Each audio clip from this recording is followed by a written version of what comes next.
नमस्कार दोस्तों, जय हिंद, वंदे मातरम। आप सभी का एक बार फिर से बहुत बहुत स्वागत है आपके अपने यूट्यूब चैनल एग्ज़ाम ट्रिकी में। आज हम बात करेंगे यहाँ पर दोस्तों, आप सभी को पता है कि फर्स्ट ईयर का जो आपका ये fundamental of hearing deafness and audiological management जो ये है, इस पेपर का आपका यूनिट नंबर 5 और इसके पहले यूनिट 1, यूनिट 2, यूनिट 3 और यूनिट 4 जो है वो अपलोड कर दी गई हैं। अगर आपने नहीं देखी है तो आप भैया प्लेलिस्ट में जा कर के उनको भी देख सकते हैं। और दोस्तों, आप लोगों के लिए अगर मेहनत की जा रही है तो आप लोग भी वीडियो को ज़्यादा से ज़्यादा लाइक करें और अपने मित्रों तक, जितने भी आपके ग्रुप हैं वहाँ पर वीडियो को ज़्यादा से ज़्यादा शेयर करें। दोस्तों, बात करते हैं आपके यूनिट 5 की। और यहाँ पर जो आपका यूनिट 5 है, यहाँ पर जो भी आपकी हेयरिंग है यानी कि सुनना है, उसके सीखने की बात की जा रही है। आखिरकार दैनिक जीवन में किस प्रकार से चीज़ों को सीखा जाएगा, जो सुनने की समस्या हैं उसको दूर किया जाएगा, है ना। और जहाँ पर हम लोग विद्यालय जा रहे हों, समाज में हों या रोज़गार के अवसर हों, है ना, या दूसरों के साथ में या दोस्तों के साथ में हम लोग क्या कर रहे हो, संचार कर रहे हो, तो इस संचार को हम लोग कैसे करेंगे, कैसे श्रवण सीखेंगे और हम लोग कैसे अपने दैनिक जीवन में इसका उपयोग कर पाएंगे, ये आपका यूनिट 5.1 में यहाँ पर हम लोग बात करेंगे। तो जब भी कहेंगे श्रवण सीखना या सुनना सीखना, तो कहेंगे ये एक, हम कह सकेंगे कि एक प्रकार की सुनने की एक जानकारी के माध्यम से हम चीज़ों को प्राप्त कर पाएंगे, जहाँ पर दैनिक जीवन और सीखने का एक महत्वपूर्ण जो है वो घटक होगा। दैनिक जीवन में जो भी गतिविधियाँ हैं, दूसरों के साथ संवाद करना, निर्देशों को समझना, है ना, विभिन्न गतिविधियों में भाग लेना, इनकी अनुमति देना आपका श्रवण सीखने के अंतर्गत आएगा। जहाँ पर अगर गंभीर रूप से श्रवण हानि वाले बच्चे हैं तो इनका हम लोग क्या कॉन्क्लियर इम्प्लांट कराते हैं, कॉन्क्लियर इम्प्लांट। तो भैया कॉन्क्लियर इम्प्लांट में क्या होता है कि आपका जो ये कॉन्क्लियर प्रत्यारोपण या कॉन्क्लियर इम्प्लांट, यहाँ पर ध्वनियों को, ये कॉन्क्लियर इम्प्लांट कराने के बाद में ध्वनियों को आसानी से बच्चे के कान में पहुंचाया जा सकता है, यानी कि पहुंच जाती हैं, जिससे क्या होगा, बच्चे की क्या होगी, स्पीच डेवलप होगी, बच्चा अपने भाषा कौशल को डेवलप कर सकेगा। और हम कह सकते हैं कि बेहतर ढंग से जो भी हमारे पर्यावरण की ध्वनियाँ हैं, बच्चा यहाँ पर बातचीत करने में भाग ले सकेगा। जो भी बच्चे के शैक्षिक प्रदर्शन है, जो भी सामाजिक भागीदारी है, जीवन की समग्र गुणवत्ता में ये जो है वो उपयोगी होगा। ऐसे ही हम कह सकते हैं कि दैनिक जीवन में, डेली लिविंग एक्टिविटी में, दैनिक जीवन में आपका जो भी श्रवण सीखना होगा उसकी गतिविधियों के लिए आवश्यक होगी, जैसे कि दिशाओं को समझना, निर्देशों का पालन करना और दूसरे के साथ संवाद करना। दिशाओं को समझना, अगर बच्चा सुनने लगेगा तो दिशाओं को समझ पाएगा, किधर जाना है, मान लीजिए हमने इशारा किया और बोल कर बताया तो किधर जाना है वो समझने लगेगा। और कह सकेंगे कि जो भी निर्देश उसको दिए जाएंगे उसका पालन कर सकेगा। और जो भी अलार्म, सायरन, ये जो होता है, इनके प्रति बच्चा प्रतिक्रिया दे सकेगा, बच्चा क्रियाओं को कर सकेगा। बच्चे के लिए बेहतर ढंग से हम बातचीत को बढ़ावा दे सकेंगे और सामाजिक गतिविधियां भी यहाँ पर बच्चे को करा सकेंगे। बच्चे के लिए जो अकादमिक सफलताएं हैं इनको दिया जा सकेगा। श्रवण को महत्वपूर्ण बनाया जा सकेगा। जो भी कॉन्क्लियर प्रत्यारोपण है, शिक्षक और सहपाठियों को बेहतर ढंग से कक्षा में चर्चा करके, बेहतर भागीदारी बना करके बेहतर शिक्षण प्रदर्शन कराया जा सकेगा। इससे समझ जो है बच्चे की विकसित होगी और बच्चा परियोजनाओं को बेहतर रूप से संचालित कर पाएगा। कॉन्क्लियर इम्प्लांट के द्वारा बच्चे को सीखने में बहुत मदद मिलेगी। दैनिक जीवन के क्रियाकलाप बच्चे अच्छे से करने लगेगा और जो भी वैकल्पिक चीज़ें हैं उनका अच्छे से कार्य हो सकेगा। हम कह सकेंगे कि कॉन्क्लियर प्रत्यारोपण के बाद में बच्चा दोस्तों के साथ में और परिवार के साथ में संचार करने लगेगा, कम्युनिकेशन करने लगेगा अपने परिजनों के साथ में। अगर जब बच्चे को चीज़ें सुनाई देने लगेंगी, गंभीर रूप से जो गहन बच्चा होगा उसको चीज़ें सुनाई देने लगेंगी, तो क्या होगा कि वो अपने परिजनों के साथ में, अपने दोस्तों के साथ में, है ना, चीज़ों को और संचार को बेहतर बना पाएगा, घनिष्ठ संबंध बना पाएगा, है ना। स्कूल में अगर जा रहा है बच्चा तो स्कूल में भी सीखने में उसको मदद मिल पाएगी, शिक्षकों और सहपाठियों के साथ में बेहतर ढंग से सुन करके, चीज़ों को समझ करके अपने शैक्षिक प्रदर्शन को बेहतर कर पाएगा, अच्छा बना पाएगा, है ना। बच्चा सामाजिक गतिविधियों में अच्छे से भाग ले पाएगा। जो भी कॉन्क्लीयर इम्प्लांट बच्चे का हो जाएगा तो बच्चा अपने दोस्तों के साथ खेल पाएगा, संगीत को सुन पाएगा, है ना, थिएटर में पिक्चर देख पाएगा, यानी कि जो सामाजिक गतिविधियां हैं उसको बच्चा बेहतरीन बना सकेगा। ऐसे ही जब बच्चे का कॉन्क्लीयर इम्प्लांट हो जाएगा, बच्चा सुनने लगेगा तो क्या होगा, बच्चे को नए नए रोजगार के अवसर मिलेंगे, है ना। और सुरक्षा की भी जो जिम्मेदारी है वो बच्चे की हो जाएगी। अगर हम कह सकते हैं कि जो बच्चा है उसको हम बेहतर बना सकेंगे, और बच्चे को जब सुनने में मदद मिलेगी तो बच्चा बेहतर ढंग से चीज़ों को कार्य करेगा और चीज़ों के प्रति सजग होगा। ऐसे ही आपका जो 5.2 है, क्योंकि बहुत जल्दी दोस्तों समाप्त करेंगे, आपका समय बहुत बहुमूल्य है और साथ ही साथ हमारा भी समय बहुमूल्य है। हम आपको पढ़ाने के बाद में और भी हमारे काम होते हैं तो उनको भी करना है, और आपको भी पढ़ने के बाद में उसका रिवीजन करना है और अच्छे से अपने एग्ज़ाम को देना है, ठीक है। तो बेहतर तैयारी कीजिएगा दोस्तों। और आप सभी से एक विशेष अनुरोध है, वीडियो को अपने सभी मित्रों तक, अपने कॉलेज के ग्रुप में या जिन ग्रुप में आप जुड़े हुए हो, एक बार वीडियो को ज़रूर शेयर कर दीजिएगा। ये आपसे विशेष अनुरोध है, क्योंकि जितना ज़्यादा अपना बड़ा परिवार होगा, आपको पता है कि 43 के अपना परिवार पहुंच चुका है और अब 50 के आप लोगों का उत्तरदायित्व बनता है कि जब तक आपका एग्ज़ाम हो तब तक आप उसको 50 के तक पहुंचा दें। 5.2 में आपको देखने को मिलेगा श्रवण प्रशिक्षण के लिए पूर्व आवश्यकताएं, यानी कि जब बच्चे को श्रवण प्रशिक्षण दिया जाए तो आवश्यकताएं क्या रहेंगी, ऐसी कौन सी आवश्यकताएं होंगी जो बच्चे को सीखने के लिए और जानकारी के लिए आवश्यक होंगी। तो हम कहेंगे कि जब हम बच्चे को श्रवण प्रशिक्षण देंगे तो सीखने से पहले यह सुनिश्चित कर लेंगे कि बच्चे का श्रवण यंत्र बच्चे में कौन सा लगा है, या बच्चे में कॉन्क्लियर इम्प्लांट हुआ है या नहीं हुआ है ना। ये हम सुनिश्चित कर लेंगे कि श्रवण यंत्र कौन सा लगा है और बच्चे का जो कॉन्क्लियर इम्प्लांट है, कॉन्क्लियर प्रत्यारोपण है, वो हुआ है या नहीं हुआ है।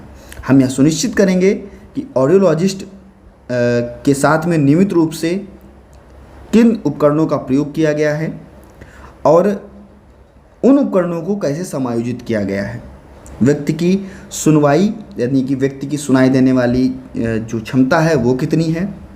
इसके अलावा यह सुनिश्चित किया जाएगा कि व्यक्ति के पास श्रवण प्रसंस्करण का स्तर जो है वो उचित है या नहीं है।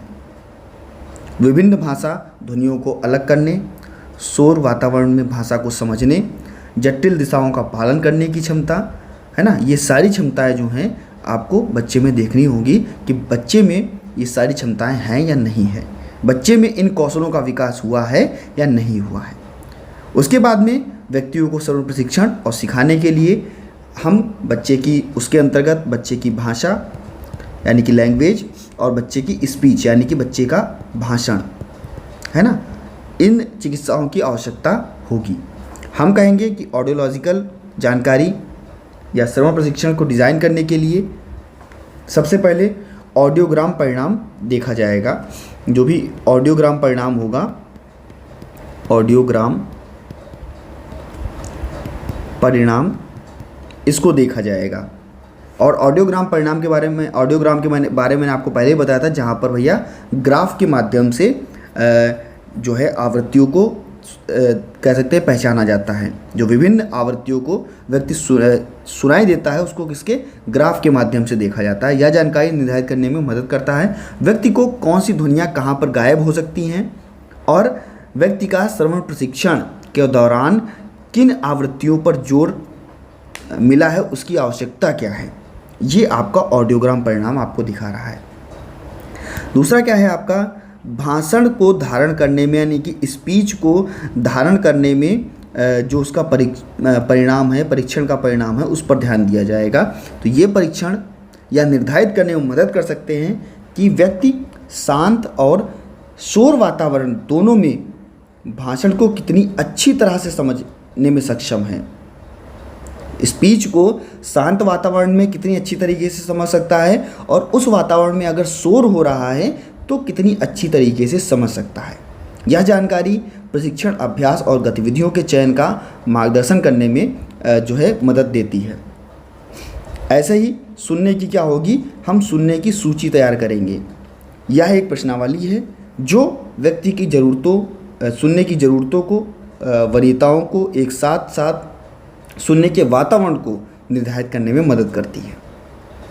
व्यक्ति का जो संवेदी प्रसंस्करण होगा उस कौशल का आकलन किया जाएगा और व्यक्ति की एक संचार सूची बनाई जाएगी, जिसके तहत कह सकेंगे कि जो भी आवश्यकताएं हैं संचार में, उसकी वरीयताओं को साथ साथ संचार वातावरण में निर्धारित किया जाएगा, उसमें मदद की जाएगी। हम इन जानकारियों का उपयोग करके व्यक्ति को श्रवण प्रशिक्षण कार्यक्रम का विकास कर सकते हैं। इससे बच्चे में भाषा, सुनने का अभ्यास, भाषण, प्रशिक्षण, श्रवण स्मृति, है ना, ये गतिविधियां जो है वो शामिल होती हैं। हम श्रवण प्रशिक्षण कार्यक्रम डिज़ाइन करेंगे और भाषा, कह सकते हैं ऑडियोलॉजिस्ट, ये सभी मिलकर के एक महत्वपूर्ण भूमिका निभाएंगे बच्चे के श्रवण प्रशिक्षण में। इसके बाद में आपका 5.3 कहता है कि श्रवण प्रशिक्षण के चरण क्या होंगे, है ना। स्टेजेस पूछ रहा है, श्रवण प्रशिक्षण के चरणों को पूछ रहा है। तो हम कहेंगे कि जो भी श्रवण प्रशिक्षण बच्चे को दिया जाएगा वहाँ पर बच्चे को ध्वनि की जागरूकता होनी चाहिए। ध्वनि की जागरूकता होनी चाहिए। हम कह सकते हैं कि श्रवण प्रशिक्षण में पहले बच्चे की ध्वनि जागरूकता का विकास करना होगा। बच्चे को ध्वनि की जागरूकता है उसका विकास करना होगा, जहाँ व्यक्ति अपने पर्यावरण में विभिन्न ध्वनियों का पता लगाए और उसको पहचानना सीखे। पर्यावरण में शोर है, संगीत है, सरल ध्वनियाँ हैं, इन सभी चीज़ों को ध्वनि जागरूकता में शामिल किया जाएगा। आपका भाषण की ध्वनियाँ, इसके अंतर्गत जो भी भाषण होगा, स्वर, व्यंजन, है ना, इसके बीच का जो अंतर होगा इसको शामिल किया जाएगा। जो भी विभिन्न भाषण है उसकी ध्वनियों को उनको पहचाना जाएगा और जो भी इनके अभ्यास करने में मदद करनी है, इनको अभ्यास में मदद में इनको शामिल किया जाएगा। शब्द और शब्दांश, है ना, शब्दों का भी ज्ञान बहुत ज़रूरी है। ध्वनियों को कैसे बोलना है, कैसे उनको पहचानना है, शब्दों को कैसे पहचानना है ना, तो इनका भी और इनके बीच में अंतर, पहचानने के साथ में इनके बीच में अंतर, उसका भी अभ्यास कराना बहुत ज़रूरी है। अभ्यास में इनको शामिल किया जाएगा। और भैया क्या होगा, वाक्य और वाक्यांश को भी यहाँ पर शामिल किया जाएगा, जहाँ पर हम वाक्यों की पहचान करेंगे, वाक्यांश की पहचान करेंगे और इनको पहचानना जो है वो शामिल किया जाएगा आपके ध्वनि में, स्टेजेस में। और इसके बाद में संवादी भाषाएं, यानी कि बच्चे को बातचीत करते समय किन भाषाओं का प्रयोग किया जा रहा है ना, शोर हो रहा है, वातावरण कैसा है, जटिल है या कठिन है ना, पालन करने के लिए, निर्देशों का पालन करने के लिए उसको भाग करने में जो है वो मदद की जाएगी। अभ्यास कराया जाएगा। अभ्यास जो है वो संवेदना, जो भी बच्चा बोल रहा है, संवाद कर रहा है, उसका अभ्यास कराया जाएगा। कह सकते हैं कि श्रवण प्रशिक्षण के दौरान यह सुनिश्चित करने के लिए कि व्यक्ति उचित रूप से प्रगति कर रहा हो और आवश्यकता अनुसार प्रशिक्षण कार्यक्रम को समायोजित करने के लिए भाषण और ऑडियोलॉजिस्ट, इनका सभी का प्रयोग किया जाएगा, जिससे कि श्रवण प्रशिक्षण आजीवन प्रक्रिया के रूप में देखा जा सके और निरंतर बच्चे को अभ्यास करा करके चीज़ों को आगे बढ़ाया जा सके। ये आपका 5.3 में था। अब हम बात करते हैं 5.4 की। तो यहाँ पर जो भी श्रवण प्रशिक्षण होगा उसके लिए मौखिक दृष्टिकोण, है ना, और उसकी रणनीतियाँ, मौखिक दृष्टिकोण और उसकी रणनीतियाँ, इन पर हम बात करेंगे। तो मौखिक दृष्टिकोण में हम कह सकते हैं कि चिकित्सा हस्तक्षेप बहुत ज़रूरी है। जो बच्चे बोले जाने वाली भाषा के विकास को बढ़ावा देने के लिए डिज़ाइन किया जाएगा। और यदि बच्चे को सुनने में कठिनाई है तो बच्चे का श्रवण कौशल विकास केंद्रित किया जाएगा, श्रवण कौशल के विकास को केंद्रित किया जाएगा। इसके लिए प्रारंभिक हस्तक्षेप बहुत ज़रूरी है। यानी कि अगर बच्चा श्रवण मौखिक, प्रारंभिक हस्तक्षेप में क्या होगा, अगर बच्चा जो श्रवण मौखिक दृष्टिकोण है उसमें बच्चे के लिए जो उसके परिणाम हैं उनमें अगर हम जल्दी से हस्तक्षेप या जल्दी से चिकित्सा सेवाओं को शुरू कर देंगे तो बच्चे के लक्ष्य को हम बेहतर बना सकेंगे। इसके लिए किया जाएगा प्रवर्धन का उपयोग। प्रवर्धन में श्रवण उपकरण, कॉन्क्लियर प्रत्यारोपण जैसे श्रवण जो तकनीकियां हैं इनका उपयोग किया जाएगा और इनका समर्थन भी किया जाएगा, है ना। इसके बाद में श्रवण उत्तेजना,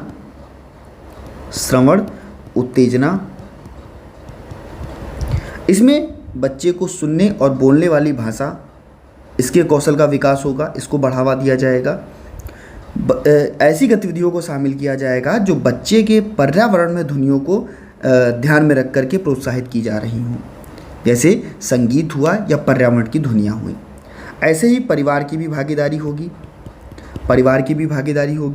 परिवार चिकित्सा प्रक्रिया में भी अभिन्न अंग कह सकते हैं कि निभाएगा, बच्चे के उपचार में सक्रिय भूमिका निभाएगा।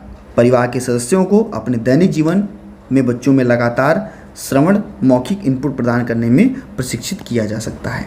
ऐसे ही प्राकृतिक संचार की भी आवश्यकता होगी। यहाँ पर हम कहेंगे श्रवण मौखिक दृष्टिकोण प्राकृतिक संचार और बातचीत को प्रोत्साहित करेगा, जहाँ पर सांकेतिक भाषा के बजाय बोले जाने वाली भाषा को बढ़ावा दिया जाएगा और बच्चों पर ध्यान केंद्रित किया जाएगा। पुनरावृत्ति, बच्चों को जो भी भाषा सिखाई जा रही, जो भी भाषा पैटर्न बताया जा रहा है उसको हम पुनरावृत्ति कराएंगे, बार बार चीज़ों को करके सिखाएंगे और मदद करेंगे। प्ले आधारित थेरेपी, हम लोग प्ले आधारित थेरेपी का भी प्रयोग करेंगे। इसमें बच्चे की सक्रिय भूमिका होगी, भागीदारी भी होगी और बच्चे को मज़ेदार और आकर्षक रूप से गतिविधियों को डिज़ाइन किया जाएगा, जहां पर बच्चा आकर्षक चीज़ों को देखे और बच्चा चीज़ों को सीख सके। यानी कि श्रवण मौखिक दृष्टिकोण में बोली जाने वाली भाषा को बढ़ावा दिया जाएगा, बच्चे के संचार कौशल को और उसकी प्राकृतिक संचार कौशल को उसको अवसर प्रदान किए जाएंगे, भाषा की समझ को बढ़ाया जाएगा, बच्चे को भागीदारी दी जाएगी और बच्चे को आकर्षक चीज़ों के माध्यम से चीज़ों को सिखाया जाएगा। ऐसे ही आपका यूनिट 5.5 है, यहाँ पर बात होती है किसकी, तो कहेंगे श्रवण प्रशिक्षण समूह की, है ना। श्रवण प्रशिक्षण समूह की और व्यक्ति की गतिविधियों की। श्रवण प्रशिक्षण समूह और व्यक्ति की गतिविधियों की बात करती है। तो कहेंगे हम, जब हम बच्चे को श्रवण प्रशिक्षण कौशल का विकास करेंगे तो प्रशिक्षण के लिए गतिविधियां आवश्यक होंगी, लक्ष्य निर्धारित किए जाएंगे और बच्चे के लिए हम जो गतिविधियां होंगी वो सामूहिक गतिविधियां बनाएंगे। जैसे हम बच्चे को सुनने का खेल खिलाएंगे, सुनने के खेल, वहाँ पर जो भी सुनने वाले गेम हुए, है ना, ध्वनियाँ हुई, इनको पहचानवाएंगे और इनको पहचानने के बाद में जो भी ध्वनियाँ क्या हैं इनके बारे में बच्चे से पूछेंगे। बच्चे को संगीत, लय, इनका अभ्यास कराएंगे। जब बच्चा श्रवण कौशल विकसित किया जाएगा एक सामूहिक गतिविधियों के रूप में, तो बच्चे को हम लोग संगीत का अभ्यास कराएंगे, ताल का उपयोग कराएंगे, है ना। इन चीज़ों को विकसित करेंगे जिससे कि विभिन्न उपकरण जो है उनको पहचाना जा सके। हम बच्चे को एक नया वार्तालाप बच्चे को वार्तालाप का अभ्यास कराएंगे, यानी कि ऐसा अभ्यास कराएंगे जिससे कि बच्चा चीज़ों को सुन सके और दूसरों की बातों का उचित जवाब दे सके। इस पर हम ध्यान केंद्रित करेंगे। पर्यावरण ध्वनि को पहचानना, पर्यावरण ध्वनि की पहचान की जाएगी कि हमारे पर्यावरण में, जो भी हमारा पर्यावरण है, हमारे आसपास का वातावरण है, उसमें कौन सी ध्वनियाँ हैं और किन ध्वनियों को कैसे कौन कौन सी आवाज़ें हो रही हैं। ऐसे ही हम लोग कहानी करके भी बच्चों को एक कहानियों के माध्यम से भी चीज़ों को सुना सकते हैं और गतिविधियों में इसका अभ्यास करा सकते हैं। व्यक्तिगत गतिविधियाँ क्या होंगी, ये तो सामूहिक गतिविधियाँ थी। आपकी व्यक्तिगत गतिविधियाँ क्या होंगी, तो इसमें बच्चे की हम ध्वनि की पहचान कराएंगे, ध्वनियाँ कैसी हैं, ध्वनि सुनने को कहेंगे, है ना। बच्चे की भाषण ध्वनि भेदभाव करेंगे, वी है कि पी है, आ है कि माँ है ना। ऐसे जो ध्वनियाँ हैं, बच्चा जिन ध्वनियों में अंतर नहीं कर पा रहा है उसका अभ्यास बच्चे को कराएंगे। बच्चे की हम श्रवण स्मृति उसको बढ़ावा देंगे और जो भी निर्देश है उनको बढ़ावा देंगे मौखिक रूप से। तो इस प्रकार से हम कह सकेंगे कि जो भी बच्चे की आवश्यकताओं के लक्ष्य हैं उनको अनुकूल किया जाएगा, समय समय पर जो भी कौशल है उसका प्रशिक्षण किया जाएगा, उसको विकसित किया जाएगा और बच्चे को एक अभ्यास करा करके उसके लिए पुनरावृत्ति प्रदान की जाएगी। तो यहाँ पर आपका यूनिट 5 जो है वो कंप्लीट होता है। सभी मित्रों तक एक बार वीडियो को शेयर कर दीजिएगा, अच्छी लगी हो तो वीडियो को लाइक कर दीजिएगा। चैनल पर पहली बार थे सब्सक्राइब करने के बाद में बेल आइकन में ऑल का ऑप्शन प्रेस कर लीजिएगा। धन्यवाद दोस्तों।